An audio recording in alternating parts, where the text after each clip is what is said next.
తెలంగాణ జనసేనలో భారీగా చేరికలు జరిగాయి. రాష్ట్ర అధ్యక్షుడు శంకర్ గౌడ్, రామ్ తాళ్లూరి సమక్షంలో పలువురు పార్టీ కండువాలు కప్పుకున్నారు. వివిధ ప్రాంతాల నుంచి దాదాపు 1000 మంది సభ్యత్వం తీసుకుని జనసేనలో చేరారు.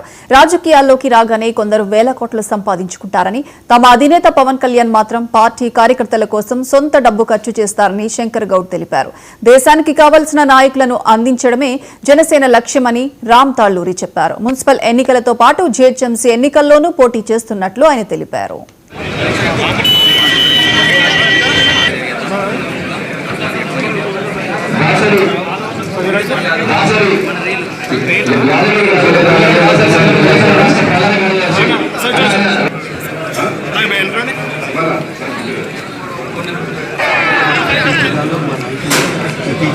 లాస్ట్ ఒక 7 రోజుల నుంచి ప్రతి జిల్లాలో ఉన్నారు. అక్కడ కూడా వివిధ జిల్లాల ఛాలెంజ్ అన్నీ అవుతూ ఉన్నాయి. మేము ఎప్పుడైతే మున్సిపల్ కార్పొరేషన్ ఎన్నికల్లో పోటీ చేస్తున్నామో జనసేన పార్టీ ఏ రోజైతే ప్రకటించిందో ఆ రోజు తర్వాత ఎంతో ఉత్సాహంగా ఎంతోమంది మా అధ్యక్షుల వారి ఆశయాలకు సిద్ధాంతాలకు ఆకర్షితులయ్యి అందరూ మా పార్టీలో జాయిన్ కావడానికి ఉత్సాహం చూపిస్తున్నారు. మేము కూడా ఈసారి ఎక్కడెక్కడైతే మున్సిపల్ కార్పొరేషన్లో జనసేన పార్టీకి స్ట్రాంగ్ బేస్ ఎక్కడ బలంగా ఎక్కడ ఉన్నామో అక్కడ పోటీ చేయడానికి సిద్ధమవుతున్నాము. సో ఇది డెఫినెట్గా ఈ రాష్ట్రంలో ఇది ఒక పెద్ద మార్పుకి శ్రీకారం చుట్టబోతుంది. దీని తర్వాత కూడా రేపు రాబోయే జీహెచ్ఎంసీ ఎన్నికల్లో కూడా మా పార్టీ జనసేన పార్టీ అనేది బలంగా పోటీకి సిద్ధమవుతుంది. బట్ రాబోయే కాలంలో అయితే మీరు జనసేన పార్టీ తెలంగాణలో ఒక ముఖ్యమైన పార్టీగా ఎదగబోతుంది. మా అధ్యక్షుల వారిని చూసి ఆయన అక్కడ గవర్నమెంట్లో ఆంధ్రాలో ఆయన వచ్చిన సంవత్సరాల్లోనే ఆయన ఎంత ఇది నిబద్ధతగా ఎంత క్రమశిక్షణగా పార్టీని ముందుకు తీసుకెళ్తున్నారు. గవర్నమెంట్లో ఆయన ఒక ముఖ్య పాత్ర పోషించుకుంటూ ఎంత డెవలప్మెంట్ చేశారనేది ఇక్కడ ఉన్న అందరినీ కూడా ఆకర్షణ చేస్తుంది. సో ఇక్కడ ఉన్నవారు కూడా డెఫినెట్గా మాకు అటువంటి అధ్యక్షులు కావాలి, ఆయన నాయకత్వంలో మేము కూడా పనిచేయాలి అని మిగతా పార్టీల నుంచి కూడా చాలామంది ఉత్సాహం ఇంట్రెస్ట్ చూపిస్తున్నారు. సో వారందరినీ జాయిన్ చేసుకొని కలుపుకొని మాట్లాడుకుంటూ ఉన్న వాళ్ళకు కూడా ఇంపార్టెన్స్ జనసేన పార్టీ రాష్ట్ర అధ్యక్షుడు శంకర్ గౌడ్ గారు, అదేవిధంగా జనసేన పార్టీ ప్రధాన కలిసి రామ్ తాళ్లూరి గారి ఆధ్వర్యంలో ఈరోజు మీటింగ్ జరగడం జరిగింది.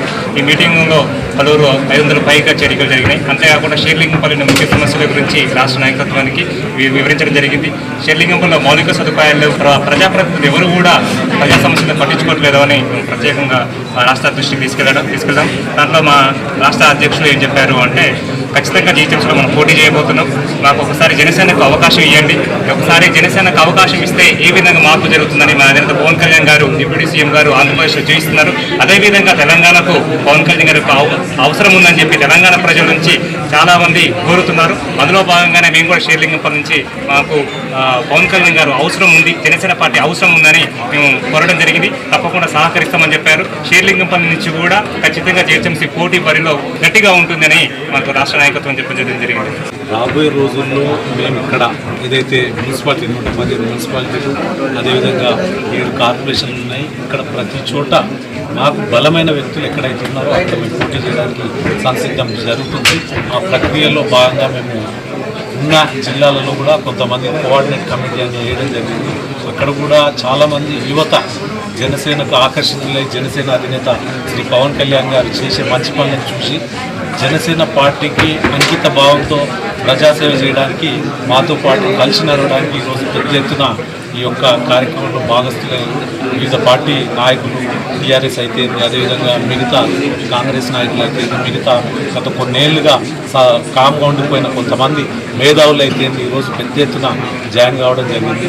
అందులో భాగంగా రాబోయే రోజుల్లో పెద్ద ఎత్తున 2020 మా టార్గెట్ ఏంటంటే ఇప్పుడున్న రాజకీయ నాయకులు అతీతంగా మేము